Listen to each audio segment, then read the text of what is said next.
Oke, kita akan mulai Yohanes 17 ayat 1 sampai 5. Mohon dibacakan Pak Handoko. Yohanes 17 ayat 1 sampai 5. Demikianlah kata Yesus. Lalu ia menengadah ke langit dan berkata, Bapa, telah tiba saatnya, permuliakanlah anakmu supaya anakmu mempermuliakan engkau.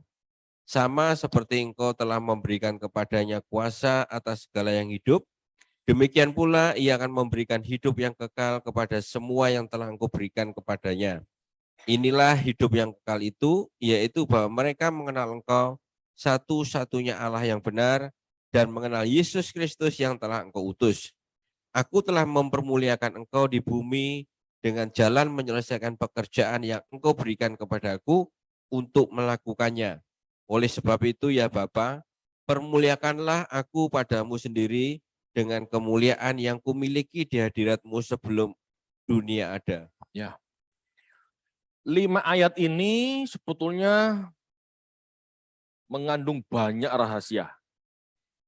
Ya, cuman kita nggak akan bahas semua ya. Kita akan bahas apa fokus buat kita.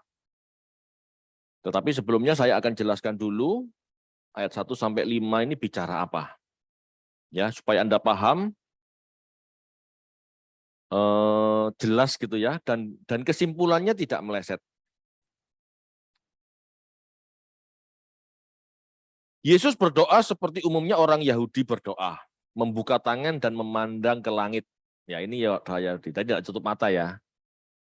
Oke, tidak tutup mata ya, tidak lipat tangan ya, gitu. Pak, kita kok lipat tangan ya, tidak apa-apa, itu kan tradisi. Ya, tapi maksud saya ngomong gini apa sih? Jangan ribet sama tradisi, ya. Anda mau doa, lipat tangan, menengadah, berdiri, berlutut, nyanyi, main musik, tidak hening, menyembah, sujud, terserah. Tidak ada aturan yang baku soal itu. Ya, tetapi Yesus sebagai orang Yahudi, dia berdoa, membuka tangan dan memandang ke langit. Nah itu, ya ini tradisinya. Yesus mengatakan, telah tiba saatnya bagi dia untuk memuliakan Bapaknya.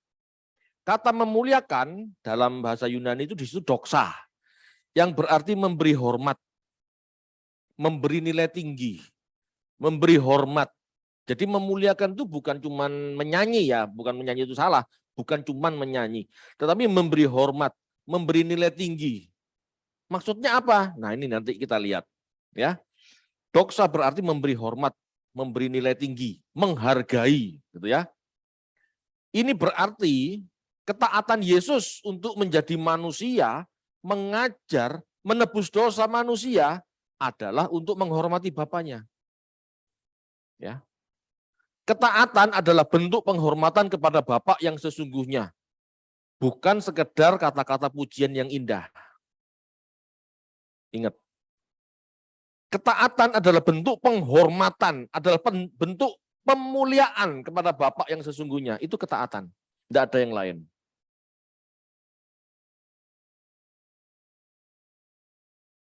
Persembahan ngasih duit, itu bukan, nggak level sebetulnya. Penyembahan dengan pujian juga tidak level. Yang selevel, ya, penghormatan yang benar-benar masuk dalam arti yang penghormatan yang sebenarnya adalah ketaatan. Karena ayat 4 mengatakan demikian. Coba baca ayat 4, Pak. Yohanes 17 ayat 4. Aku telah mempermuliakan engkau di bumi dengan jalan menyelesaikan pekerjaan yang engkau berikan kepadaku untuk melakukannya. Jelas? Aku telah mempermuliakan engkau. Aku menghormati engkau. Aku menghargai engkau di bumi. Dengan jalan apa? Menyelesaikan pekerjaannya. Jadi menghormati Bapak, doxa, gitu ya. Memuliakan Allah, satu-satunya cara, ketaatan. Hanya ketaatan. Aku telah memuliakan engkau di bumi dengan jalan menyelesaikan pekerjaan taat yang engkau berikan padaku. Pekerjaan apa yang kau berikan padaku, Bapa? Aku mau taat. Itu memuliakan. Enggak dilarang nyanyi loh ya. Enggak dilarang nyembah, pakai musik. Tidak dilarang. Itu ekspresi. Tetapi itu bukan yang sesungguhnya.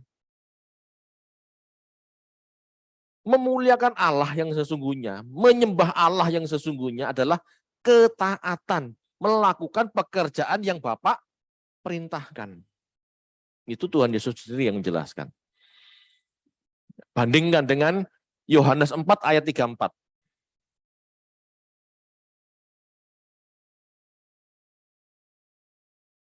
Yohanes 4 ayat 34. Kata Yesus kepada mereka, makananku ialah melakukan kehendak Dia yang mengutus aku dan menyelesaikan pekerjaannya. Ya, jelas ya. Sama. Dari awal Tuhan tahu yang terpenting dalam hidupku melakukan kehendak Bapak. Bukan makanan, bukan hobi. Yang terpenting dalam hidupku melakukan kehendak Bapak. Ini pasal 4 ayat 34. Di pasal 17, setelah Yesus melayani Bapak, setelah Yesus mengajar, gitu ya, dan dia tahu titik akhirnya mau selesai, mau menebus, gitu ya, dia mengatakan, aku telah mempermuliakan engkau di bumi dengan jalan menyelesaikan pekerjaan yang kau berikan. Berarti apa? Hidup Yesus itu apa? Doksa. Hidup Yesus itu memuliakan Bapa. Hidup Yesus itu hanya melakukan kehendak Bapa. Itulah penyembahan, itulah doksa, itulah memuliakan Bapa. Jadi kalau Anda tidak melakukan kehendak Bapa, tidak melakukan pekerjaan Bapa, Anda belum memuliakan. Anda belum menyembah, Anda belum menghormati. Begitu. Ayo sekarang mikir, apakah aku sudah memuliakan Bapak? Selama ini apakah aku sudah? Ayo dipikir. Sama seperti Bapa memberikan hak atas segala yang hidup, demikianlah Dia akan memberikan hidup yang kekal bagi semua yang telah Bapa berikan kepada Yesus. Ya. Yesus memberikan hidup kepada kita. Sama seperti Bapa memberikan hidup kepada Yesus. Nah, Bapa memberikan hak atas segala yang hidup kepada Yesus. Yesus menjadi Tuhan maksudnya. Demikianlah Dia memberikan hidup yang kekal bagi semua yang telah Bapa berikan. Murid-murid yang percaya, orang yang percaya Yesus, itu hidup kekal dari Bapa. Bapak memberikan orang-orang kepada Yesus. Berarti Bapak menetapkan orang-orang zaman itu, gitu ya, zaman itu tahun 30 Masehi itu, wilayah Galilea itu bisa mengenal Yesus. Itu penetapan. Orang bisa mengenal Yesus itu penetapan, tidak ada yang tidak ditetapkan. Tetapi untuk selamat harus berjuang. Jadi kita tidak anti predestinasi loh ya, enggak. Tetapi kita percaya predestinasi yang benar. Tuhan sendiri ngomong, Bapak sendiri. Bapak memberikan orang-orang kepada Yesus. Berarti Bapak menetapkan orang-orang zaman itu yang sempat mendengar Tuhan Yesus khotbah gitu ya, yaitu orang wilayah Galilea, orang wilayah Yudea, orang wilayah Israel gitu ya. Itu anugerah sebetulnya. Tetapi masalahnya mereka akan menolak. Ya. Jadi penetapan itu enggak pasti orang itu ngikut, enggak harus. Bukan enggak harus ya, enggak pasti gitu loh. Karena orang punya kehendak bebas. Ya. Bukan berarti pasti dapat hidup kekal. Mau nerima saja enggak mau kok. Tetapi maksudnya orang zaman itu, tahun 30 Masehi, wilayah Israel yang mendengar Yesus khotbah, itu sebetulnya orang yang diberikan kepada Yesus. Tapi masalahnya orang itu mau apa enggak? Bapak memberikan orang-orang kepada Yesus, berarti orang-orang tersebut harus rela memberi diri bagi Yesus. Petrus mau, ya itu orangnya. Ada orang muda kaya yang sudah tanya Yesus, bagaimana dapat hidup kekal? Tapi dia nggak sanggup, ya sudah, dia nggak memberi diri namanya. Gitu ya. Orang memberi diri berarti harus dengan sadar, dengan kehendaknya, dengan pilihannya. Gitu ya. Orang harus dengan sadar. Kalau tidak sadar, tidak bisa. Apa nilai orang itu kalau tidak sadar? Bapak yang ngasih. Kalau bapak yang ngasih, bapak yang men-setting orang itu nggak punya kesadaran ikut Yesus atau menolak Yesus, maka dia tidak layak dihakimi. Adanya penghakiman karena Yesus kelak akan bertanya, aku sudah memanggil engkau, aku sudah khotbah, kamu mendengar, kamu tidak mau. Itu bisa dihakimi. Tetapi kalau tidak sadar ikut Yesus karena itu bapak yang men-setting, dalam tanda kutip, bapak memberikan dalam arti men-setting. Orang itu tiba-tiba tanpa sadar percaya Yesus. Nah, ini nggak fair. Yang nggak mau terima Yesus, gimana? Lu aku udah disetting kok. Ya. Jadi kata memberikan, jadi kata Bapak memberikan kepada Yesus, itu berarti orang-orang zaman itu diberi kesempatan. Nah, masing-masing orang harus rela memberi diri bagi Yesus. Ya, itu sebabnya kalau Yesus yang menilai, Yesus yang menghakimi siapa yang memberi diri, siapa yang tidak. Yesus kan tahu saat itu, orang-orang saat itu. Siapa yang menerima dia, siapa yang menolak dia kan tahu. Dia yang akan menghakimi. Di ayat selanjutnya Yesus menjelaskan definisi hidup yang kekal. Inilah hidup yang kekal. Itu aionios zoe. Hidup kekal. Yaitu bahwa mereka mengenal ginoskosin. Yaitu mereka mengenal engkau. Satu-satunya Allah yang benar. Dan mengenal Yesus yang kau utus. Sekali lagi ya. Definisi hidup kekal ini loh. Inilah hidup yang kekal. Yaitu bahwa mereka mengenal engkau satu-satunya Allah yang benar. Dan mengenal Yesus Kristus yang kau utus. Hidup kekal itu mengenal Bapa melalui Yesus. Itu maksudnya. Kita tidak bisa kenal Bapa tanpa Yesus. Tahu dari mana Bapak? Bapak tidak pernah kelihatan. Ya. Jadi hidup yang kekal itu mengenal Yesus, mengenal Bapa. Kata mengenal, ginosko, memiliki pengertian mendalam. Seperti hubungan intim suami istri. Seperti hidup suami istri.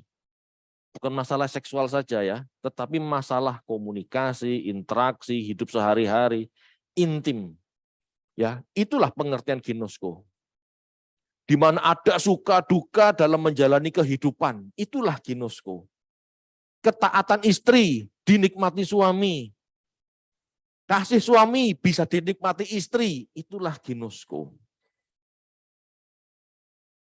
Jadi kalau kita tidak punya hubungan pribadi sama Tuhan, tidak merasakan kebaikan Tuhan, tidak merasakan teguran Tuhan, tidak pernah merasa Tuhan mendidik dia, ya Anda belum ginosko. Anda belum mengenal Tuhan. Hidup kekal berarti hidup berkualitas yang tidak berkesudahan. Yaitu jika seseorang menikmati, mengenal, mengalami Bapa sebagai satu-satunya yang maha tinggi, yang benar, ya. Mengenal, menikmati, mengalami Yesus utusannya dengan cara menyelesaikan pekerjaannya. Jadi dikatakan ya, kalau memperoleh hidup kekal itu seseorang harus mengalami Bapa, harus mengalami Yesus, hidup dalam pemerintahannya, hidup dalam ketaatan, hidup dalam penghormatan, doksa, hidup dalam melakukan pekerjaan yang Bapak perintahkan. Jadi dalam hidup ini kita tahu harus apa. Bukan cuma nguber cita-cita kita. Tetapi kita berpikir, Bapak, apa kehendak-Mu dalam hidupku? Harusnya begitu. Pengalaman hidup seperti Yesus bukan secara teori saja. Ya. Saat itu mengenal berarti hidup bersama Yesus seperti murid-murid. Punya pengalaman hidup bersama Yesus. Ginosko itu berarti punya pengalaman hidup bersama Yesus seperti murid-murid. Saat itu murid-murid mengenal secara langsung, berinteraksi, berkomunikasi. Suka dukanya kelihatan gitu loh. Seperti Petrus ditegur sama Tuhan Yesus. Nyah kok iblis. Lah itu kan menggores banget. Pernah enggak Anda dibegitukan sama Tuhan? Bagaimana caranya Pak? Mungkin saja Anda melakukan sebuah kesalahan, pada suatu saat Anda berdoa atau membaca Alkitab, ada sesuatu yang menyentak hati Anda. Aku salah ini. Pernah enggak? Ada berbuat dosa, Anda ditegur Tuhan? Enggak pernah Pak. Enggak mungkin sebetulnya enggak pernah. Kalau Anda baca Alkitab, Anda pasti pernah ditegur Tuhan. Pasti. Kalau Anda berdosa tidak ditegur Tuhan, saya tidak yakin Anda baca Alkitab. Saya tidak yakin Anda mendengar khotbah. Masalahnya Anda mau dengar enggak? Anda mau hargai enggak? Suara yang halus yang enggak kasar itu istilahnya. Bahkan kadang-kadang pendeta di depan mimbar khotbahnya sampai keras kasar. Tapi ya enggak keras apa-apa kan Anda? Kalau Anda enggak punya pengalaman itu, ya hati-hati. Anda belum intim sama Tuhan. Sebab kalau orang intim pasti ada interaksi. Contoh saya sama Tina. Sikapnya Tina enggak enak sedikit, saya kerasa. Maksudmu apa ngomong gitu? Iya kan? Pernah lah. Manusia kan?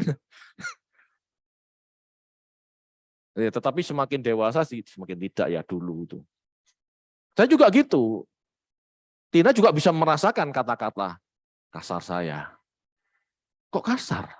Maksudnya apa? Nah, bisa dinikmati, bisa dialami gitu loh. Kalau enggak gitu kan enggak ada hubungan berarti.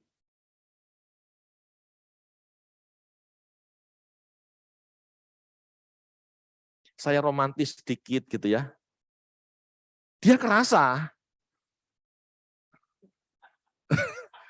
Karena memang tidak romantis.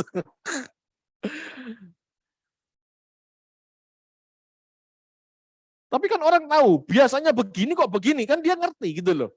Sama dengan Tuhan pun begitu. Anda harus bisa merasakan Tuhan. Apa yang Anda alami, kebenaran yang Anda lakukan, atau kesalahan yang Anda lakukan, seharusnya ya pasti ada konfirmasi dari Tuhan melalui nurani. Kamu nggak tepat. Kamu seharusnya bisa begini. Itu ada. Kalau Anda tidak pernah mengalami itu,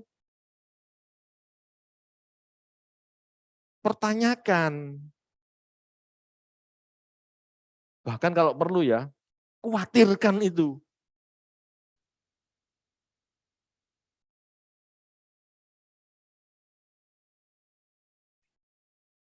Pengalaman hidup seperti Yesus bukan cuma teori.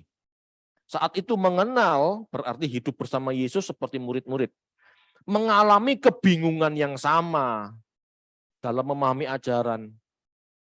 Mengalami suka duka bersama dalam segala ketaatan. Petrus ngomong salah ditegur Tuhan. Hei nyah kok iblis? Mesti bingung kan? Loh, kok salah aku? Mesti gitu. Suka duka bersama Yesus. Yesus dikepung. Ya. Petrus potong potong telinga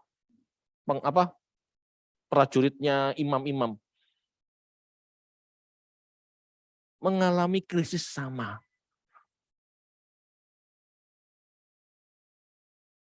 Kan nggak mungkin pada waktu Petrus, memang mungkin Petrus berlebihan ya, tetapi kan sebagai murid dia kan, loh, Tuanku mau ditangkap. Apa loh? Apa loh? Kan gitu. Nggak mungkin. Monggo, silahkan. Kan gitu. Nggak mungkin kan? Anda menikmati itu enggak? Anda mengalami itu enggak? Ada pekerjaan Tuhan, biarin hancur, terserah. Atau, loh, apa lo? Apa lo? Berusaha membela pekerjaan Tuhan. Apa? Kalau Anda enggak punya rasa itu, biar urusannya Pak Tony, urusannya Pak David. Pertanyakan, tugas Anda apa? Kalau tadi lagu ketiga, hidup ini kesempatan, sudah diberi kesempatan, Anda lakukan enggak tugasnya? Jangan bisa nyanyi saja. Hidup ini kesempatan, kesempatannya Anda lakukan enggak? Ya.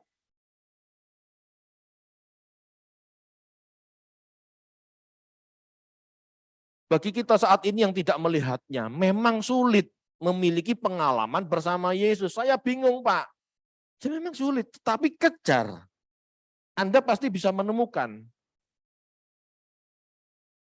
Yesus pernah berkata, berbahagialah mereka yang tidak melihat namun percaya. Anda harus percaya. Mengejar sesuatu yang tidak kelihatan, itu percaya.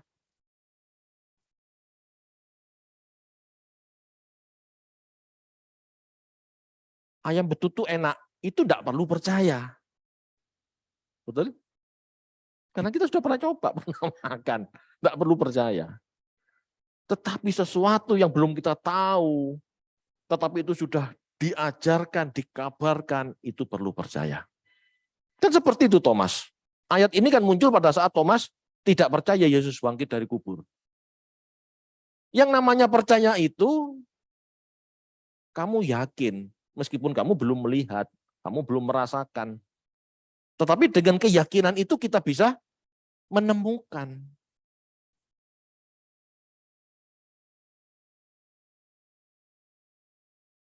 Jadi hidup bersama Yesus, mengalami Yesus, jatuh bangun, ya, suka duka, dalam menjalani ketaatan. Itulah mengalami Yesus, mengalami Tuhan itu seperti itu. Mengenal Tuhan itu seperti itu. Hidup taat ini kok sulit ya. Hidup taat itu kok bahasa Jawanya nelongso ya. Ya itu harus dilakukan, harus dilalui, harus dialami. Harga yang harus dibayar. Meskipun nelongso, bahasa Jawanya gitu ya, tetap hidup bersama Yesus. Itulah pengalaman. Kalau tidak merasakan itu ya bukan pengalaman.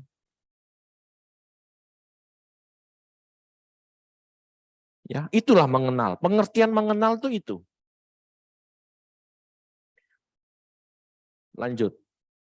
Pada ayat 1 sampai 5, ini banyak fakta tentang Yesus yang terungkap.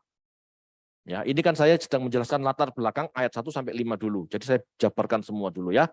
Nanti fokusnya apa kita selesaikan terakhir. Pada ayat 1 sampai 5 ini banyak fakta tentang Yesus terungkap. Yesus berdoa kepada Bapa disertai ketaatan dengan jalan menyelesaikan pekerjaan yang Bapa berikan. Fakta ini menunjukkan apa? Subordinasi anak kepada Bapa. Kalau orang menyangkali ini ya aneh. Gitu ya. Kenapa Bapak aja yang nurut sama Yesus? Kenapa Yesus yang harus nurut sama Bapak? Kenapa anak yang harus nurut sama orang tua? Bukan orang tua nurut sama anak. Itu menunjukkan subordinasi. Ya. Kita baca yuk 1 Korintus 15 ayat 28.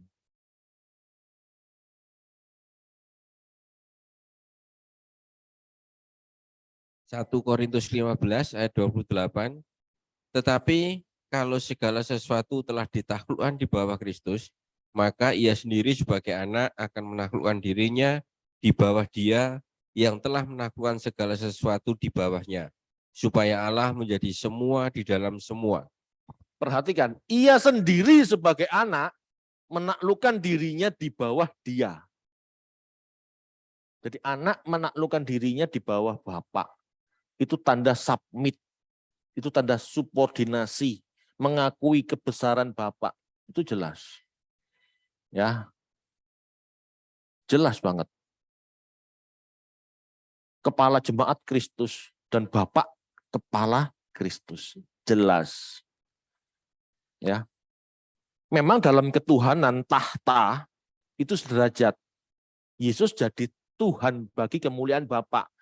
Yesus sebagai mandatarisnya Bapa. Nah, itu sederajat. Tahta ketuhanan itu sederajat.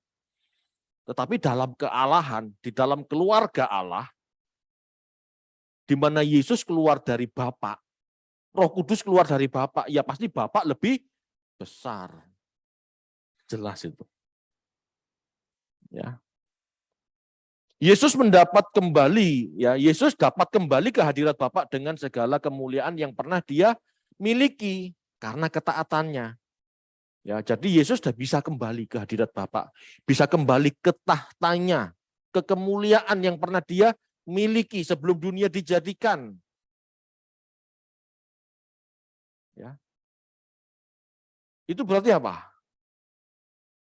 Yesus kekal, dari kekal sampai kekal.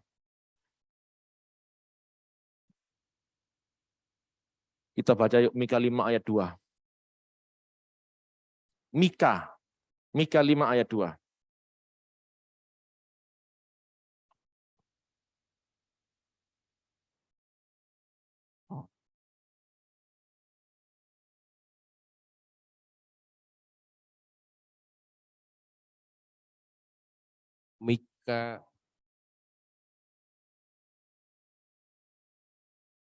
Mika 5 ayat 2. Sebab itu ia akan membiarkan mereka sampai waktu perempuan yang akan melahirkan. Bukan, berarti ayat 1 coba. Mika 5 ayat Mika 1. 5 ayat 1. Ya. Tetapi engkau, hai Betlehem Efrata, hai yang terkecil di antara kaum-kaum Yehuda, daripadamu akan bangkit bagiku seorang yang akan memerintah Israel, yang permulaannya sudah sejak purbakala, sejak dahulu kala. Ya, jadi kalau Yesus ngomong seperti itu, kemuliaan yang sebelum Dia miliki, ya yang sebelumnya Dia miliki sebelum dunia ada, ini maksudnya. Yesus sendiri lo menyatakan bahwa dirinya adalah Tuhan bagi kemuliaan Bapa. Ya. Jadi jangan percaya omongan, oh Yesus tidak pernah menyatakan dirinya Tuhan. Ya ini. Mika 5 itu kan menyatakan dirinya Tuhan, kemuliaannya itu, kemuliaan Bapa. Ya. Yesus dapat kembali ke hadirat Bapa dengan segala kemuliaan yang pernah Dia miliki. Ya, itu membuktikan Dia Tuhan sebelumnya. Dia inkarnasi sebagai manusia untuk menyelamatkan manusia. Dia taat sampai mati untuk menyelamatkan manusia, merelakan tahtanya kosong supaya bisa menyelamatkan manusia. Ini Dia miliki lagi. Dengan Dia dibangkitkan dan naik ke surga, Dia miliki lagi. Karena ketaatannya. Ini sebetulnya contoh, ya, gambaran keselamatan manusia. Kalau kita tidak pernah taat seperti Yesus taat, kita tidak akan pulang. Kemuliaan Yesus dimilikinya kembali karena Dia taat. Kita kalau ingin dimuliakan bersama Yesus harus juga taat. Bukan sekedar nyanyi. Bukan sekedar praise and worship. Bukan sekedar doa puasa. Bukan sekedar baca Alkitab. Lakukan dengan ketaatan. Selesaikan tugasmu. Selesaikan tugasnya. Masalahnya Pak, saya tidak ngerti tugas gitu. tugasnya. Nah, itu jadi masalah. Baru untuk itu kita belajar firman. Apa tugas saya? Perlu kita doa. Apa tugasku? Apa yang harus aku benahi? Itu baru. Nah, itu akan jadi fokus kita. Ya, akan jadi fokus kita. Inilah hidup yang kekal. Yaitu bahwa mereka mengenal, mengalami engkau satu-satunya Allah yang benar. Mengenal Yesus yang telah engkau utus. Hidup kekal berarti hidup berkualitas yang tidak berkesudahan. Yaitu jika seseorang memiliki pengalaman hidup taat kepada Bapa seperti Yesus taat sebagai utusannya. Kita merasa enggak kita ini utusan? Yesus ngomong kan, engkau mengutus aku mengutus mereka.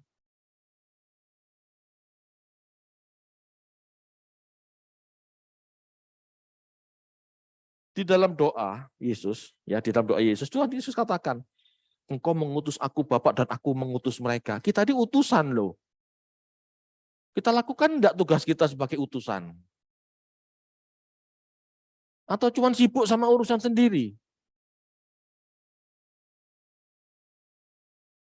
Dengan menyelesaikan pekerjaan yang Tuhan berikan bagi kita, kita bisa berharap pulang ke rumah Bapa bersatu dengan Yesus. Itulah hidup kekal. Bila kita diutus, diberi tugas, tidak menyelesaikan, kepengen pulang. Gimana caranya? Raja-raja zaman dulu, ya kalau nonton film itu jangan drakor saja. Ya, tapi belajar nonton film yang bermutu lah.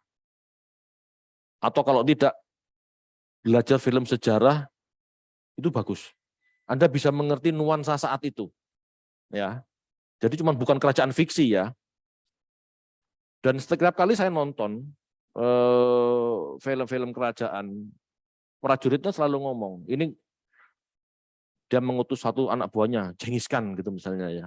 Dia ngomong sama anak buahnya, sama jenderalnya, berangkat, rebutlah kota itu. Jangan pulang kalau tidak menang. Loh.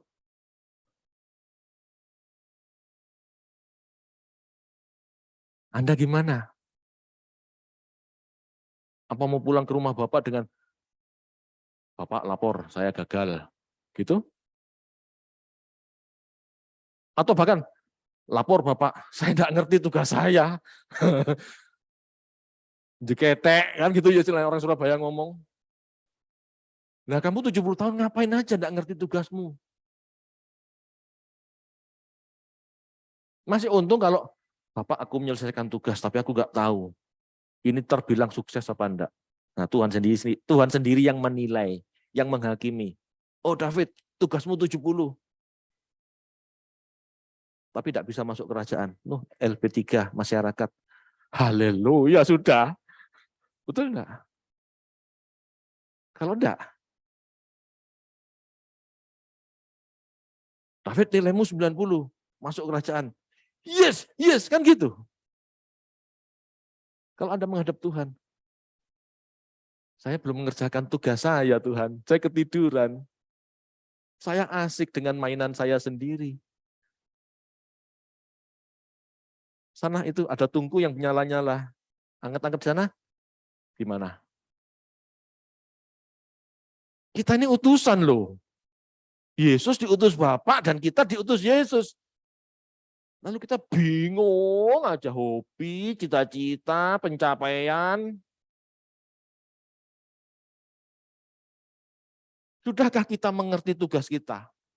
Yang pertama, secara umum memang kita dipanggil untuk hidup kudus dengan belajar firman. Kita baca yuk, pasal 17 ayat 17. Ya, Yohanes. Yohanes 17 ayat 17. Kuduskanlah mereka dalam kebenaran, firman-Mu adalah kebenaran. Firman-Mu adalah kebenaran. Kuduskan mereka, Bapak, dengan firman-Mu. Firman-Mu adalah kebenaran. Maksudnya apa? Belajar roh firman supaya kita paham bagaimana hidup kudus. Hidup kudus itu tidak bisa saya suka sendiri. Lalu Anda punya konsep sendiri. Oh, hidup kudus itu Pak yang penting ke gereja. Jare sopo? Kata siapa seperti itu? Firman tidak pernah ngomong seperti itu.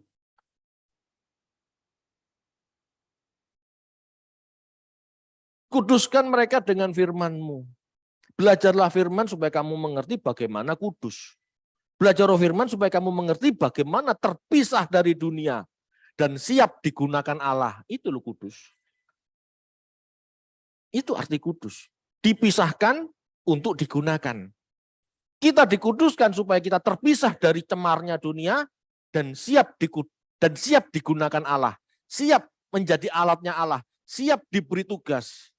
Itu loh kudus.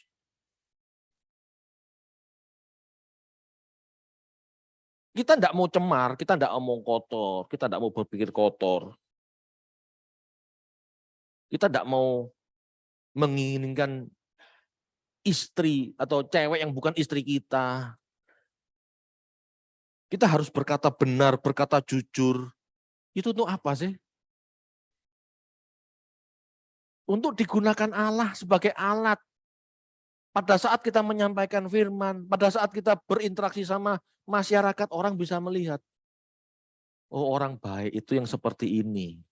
Itu alatnya Allah. Orang benar ini seperti ini. Apa gunanya hidup kudus?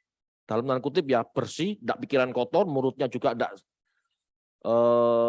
celometan, tidak menyakiti hati orang, tetapi Anda menyepi di gunung. Ada gunanya enggak? Tidak ada gunanya. Kita tuh alat Tuhan. Diutus menjadi seperti Yesus. Yesus kudus di tengah masyarakat yang najis. Itu.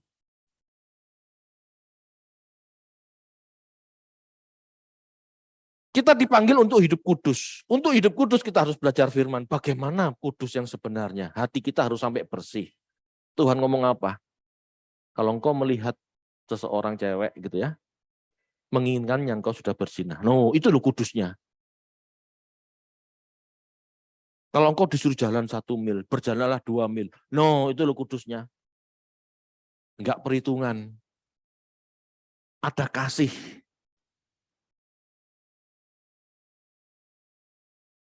Yang kedua, yang pertama secara umum, kuduslah. Jadi semua manusia yang percaya Yesus harus kudus. Dengan cara apa? Belajar firman, melakukan firman, mengoreksi dengan firman. Itu kudus ya. Itu secara umum. Secara pribadi, secara khusus gitu ya. Secara pribadi, kita memiliki tugas sesuai kelengkapan yang Tuhan berikan kepada kita. Pasal 17 ayat 18. Ayat di bawahnya Pak itu. Selanjutnya silahkan. Yohanes 17 ayat 18. Sama seperti engkau telah mengutus aku ke dalam dunia, demikian pula aku telah mengutus mereka ke dalam dunia. Jelas? Ada pengutusan. Setelah dikuduskan, kita ini diutus.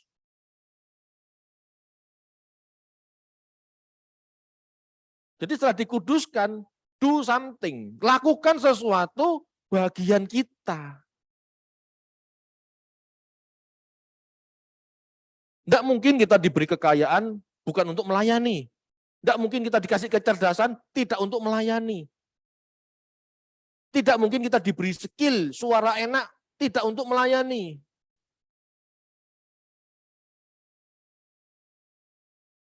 Seperti Allah mengutus Kristus, Yesus. Kita juga diutus Yesus loh. Hal ini sebuah tantangan besar bagi kita. Membedakan mana tugas yang diberikan Allah kepada kita untuk dikerjakan dan kemudian menyelesaikannya.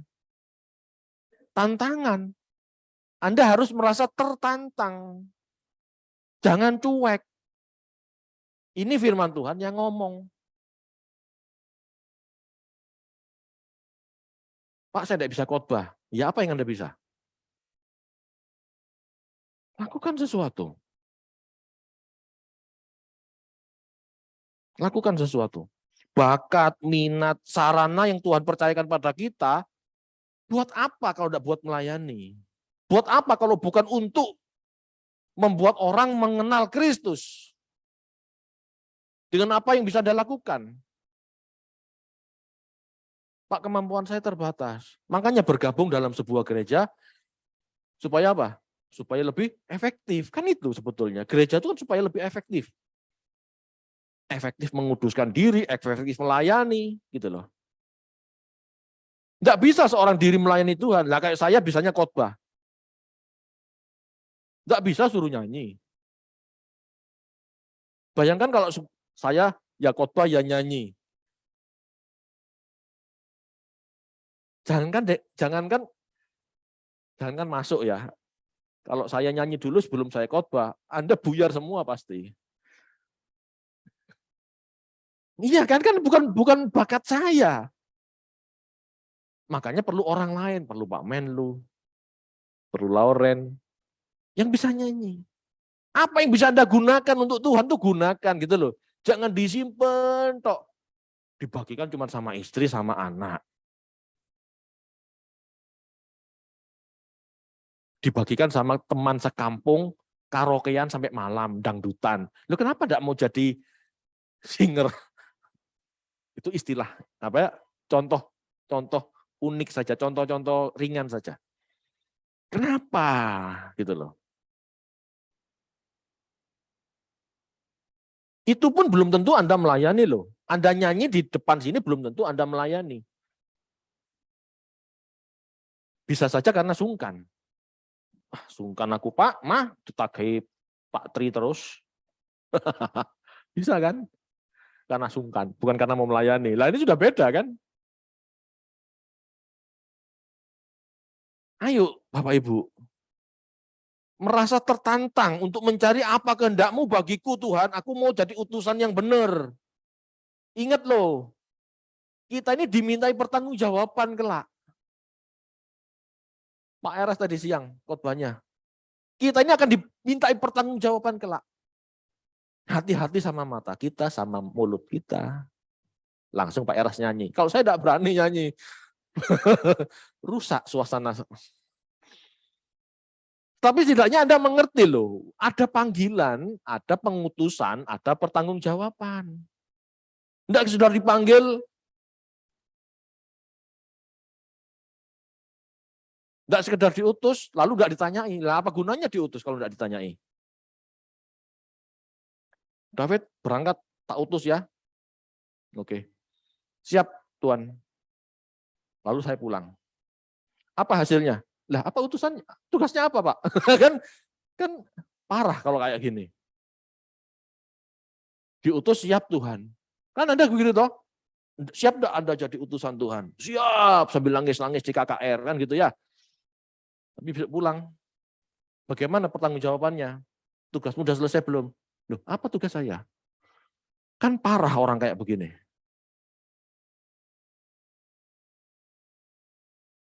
Kedua hal ini harus jalan bersama, menguduskan diri dan menyelesaikan tugas. Yesus menguduskan diri loh. Makanya Bapak katakan pada saat pembaptisan, inilah anakku yang kukasihi, kepadanya aku berkenan. Tetapi setelah itu dia masuk ujian, dia masuk penugasan, dia keliling Yudea, mengajar 3 tahun, menebus manusia. Disalib dia berkata, sudah genap. Kenapa dia ngomong sudah genap? Karena dia sudah menyelesaikan tugas. Sudah selesai. Telestai. Aku sudah mengajar, aku sudah memuridkan, aku sudah menebus mereka, sudah selesai. Kapan Anda ngomong sama Tuhan? Sudah selesai Tuhan. Kapan? Padahal mati itu mendadak. Ayo. Kapan Anda ngomong, sudah selesai Tuhan tugasmu? Padahal mati itu mendadak. Sedangkan sehari-hari Anda santai. Ada firman ngantuk, ada firman pikirannya ke tempat lain, ada firman fokus Anda ke yang lain. Kapan selesai?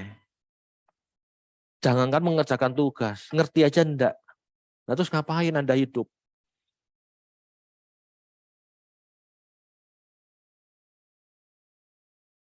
Ya. Kedua hal ini harus bersama. Panggilan hidup kudus, penugasan secara pribadi masing-masing orang berbeda harus kita kerjakan. Dan disitulah kita nanti mengalami hidup bersama Tuhan. Kalau enggak, Anda enggak tahu loh.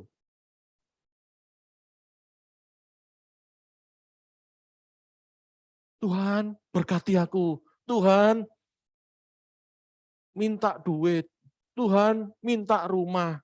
Itu kan urusan Anda. Itu kan bukan urusan Tuhan. Kapan Anda mikirkan pekerjaan Tuhan? Belajar untuk mengosongkan diri. Itu yang maksudnya kenosis. Belajar, wis aku tidak mikir itu. Hidup pas-pasan, hidup apa adanya, yang penting tugas Tuhan selesai. Itu loh baru anak Tuhan. Ayat 1-5 adalah doa Yesus bagi dirinya. Ada pengharapan kembali ke rumah Bapa.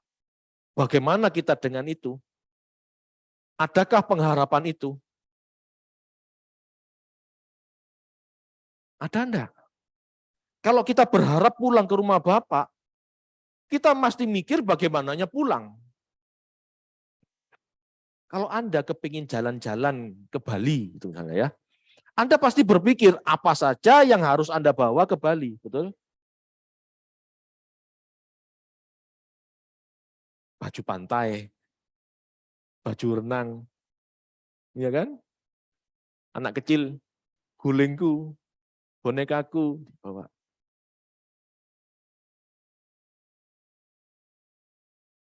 Betul gitu Pak Menlu? Mosok kalau mau ke Bali, Pak Menlu bawa Yudit. Bukan, itu bukan gitu loh. Bawa selokan beton blok gitu. Kan enggak. Nah, apakah dalam hidup Anda memikirkan itu? Kalau Anda pengharapan saja enggak punya, ya jangan ngomong mau hidup kekal. Pengharapan pulang ke rumah Bapak saja enggak punya, ya jangan ngomong ngerti tugasnya. Tidak mungkin. Ayo kita bangun pengharapan. Lah kalau pengharapan saja enggak ngerti, pengharapan saja enggak punya, mau ngerti tugas bagaimana? Ini kan enggak kepikir berarti.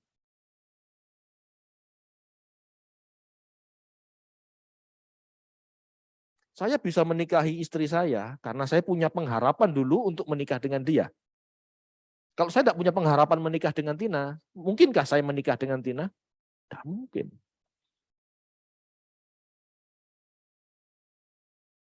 Pak, saya mengharapkan menikah dengan si A, Pak, tapi jadinya kawin sama si B. Ini kan aneh.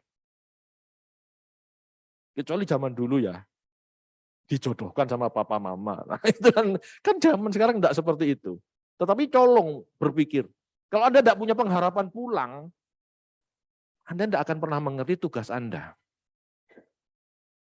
Kalau Anda tidak mengerti tugas Anda, berarti Anda tidak mengerti apa yang harus Anda lakukan di dunia ini.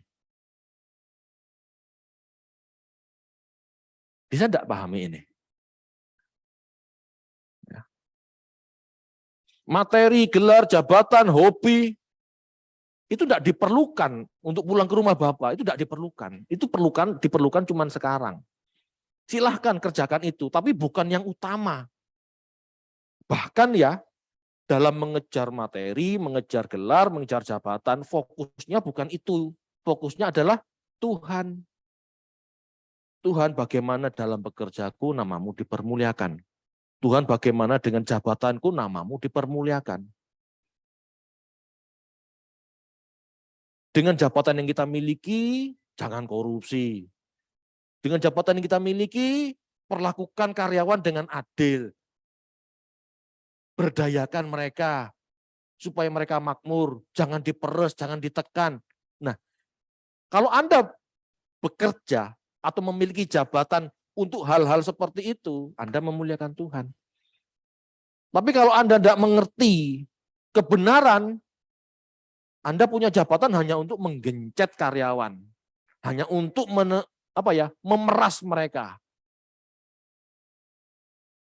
Kerja hanya untuk perutnya sendiri, tidak memikirkan nasib mereka.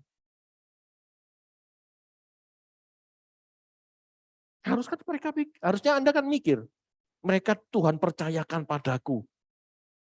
Kalau sampai mereka tidak bisa makan, bagaimana pertanggungjawabanku sama Tuhan? Harusnya kan begitu. Itu baru namanya bekerja untuk Tuhan, bukan bekerja untuk uang. Tetapi kalau untuk uang, udah gaji mereka segini aja. Aku cuannya bisa banyak, itu bekerja untuk uang. Dalam bekerja pun Anda bisa lakukan tugas dari Tuhan. Asal Anda ngerti firman Tuhan. Kita baca yuk Matius, sekarang Matius 11, 28 sampai 30.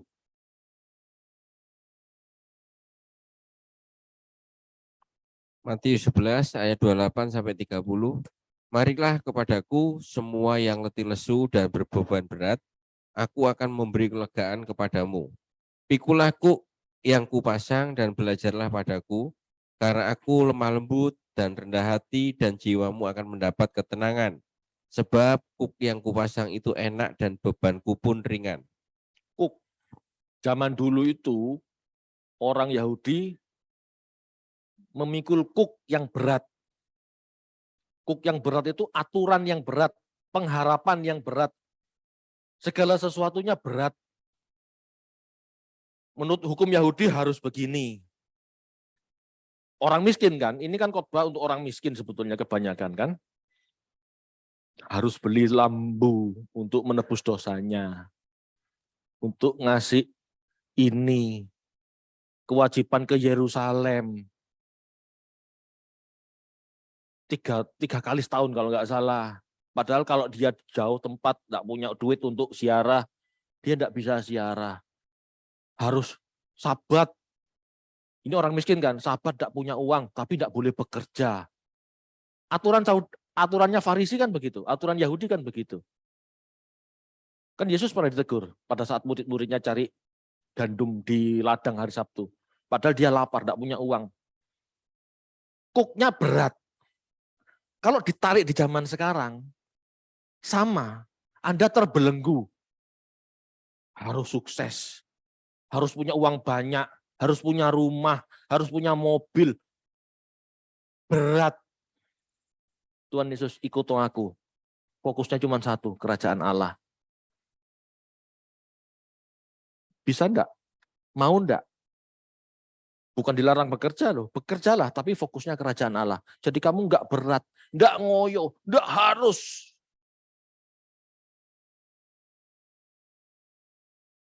Enggak harus sukses seperti si A, enggak harus sukses seperti si B. Kalau belum si A, si B, aku belum sukses. Enggak seperti itu. Aku harus memiliki jabatan ini, kalau enggak belum sukses. Ada kan dalam diri manusia godaan-godaan seperti itu? Itulah belenggu. Ikut Tuhan. Kerja yang maksimal, kerja yang benar, kerja yang baik, tidak mempermalukan Tuhan, arahmu jelas, pengharapanmu jelas ke surga. Itu ringan. Meskipun ngelakon ini angel. Iya kan? Tetapi itu ringan. Saya dulu merasakan. Lulus kuliah, kerja 5 tahun pertama. Kok begini ya? Berbeban berat saya. Usaha lain. Kok begini ya? Merintis pekerjaan di perusahaan lain. Kok begini ya? Terus merasa berat. Tapi setelah saya mengerti kebenaran, sekarang saya tidak punya pekerjaan. Tapi juga tidak merasa berat. Aku dimerdekakan dari hal-hal itu. Ada boleh, tidak ada ya sudah. Mau gimana?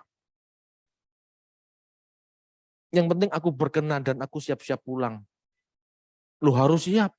Pak, Bu, mati itu mendadak. Pertanggungjawaban Anda itu mendadak berarti kan. Tiba-tiba dipanggil bos, pertanggungjawaban. Anda belum mengerjakan. Saya kan juga seperti itu.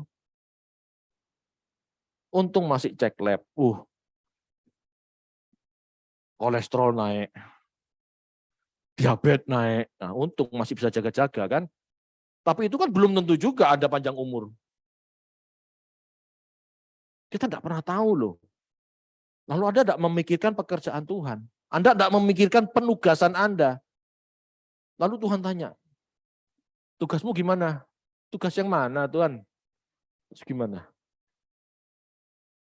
Malaikat itu bisa kudu ngamuk ya kudu guyu kan. Loh, ini gimana sih? Dikasih umur, udah ke gereja tapi masih tidak ngerti penugasannya apa. Cari dalam hidup Anda tuh pasti ada pengutusan. Hal-hal yang dikhususkan buat Anda selesaikan dari Tuhan. Secara umum kita semua sama, harus kudus. Tetapi secara khusus pastikan Anda menemukan apa yang harus Anda kerjakan dalam hidup. Seperti Tuhan menyelesaikan, mengajar, dan menebus, Anda juga harus menyelesaikan itu. Harus. Ayo, bagian Anda apa? Oke? Mari kita berdoa.